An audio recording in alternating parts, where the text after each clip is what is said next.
从高空往下看，独栋别墅外观气派，里头还有庭院、花园、大水池。尽管多次被指控违建，但2019年被踢爆到现在却始终无动于衷。现在民进党立委林楚英更秀出地籍空照图，指证历历。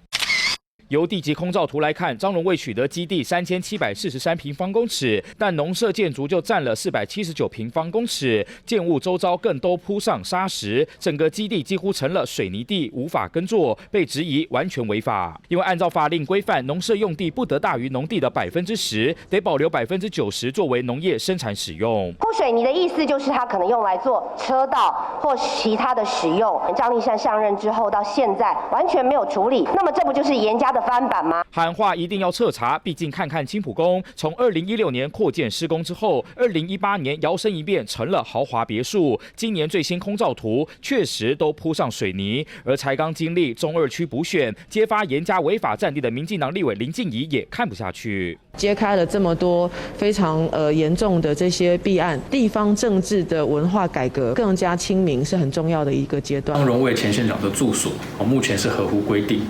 那至于其他农地使用之状况，本府要再做进一步的了解。尽管云林县府强调农舍完全合法，但空照图摆在眼前，有没有占用农地，张丽善恐怕都得清楚说明。30讯华大鹏周凯台北报道。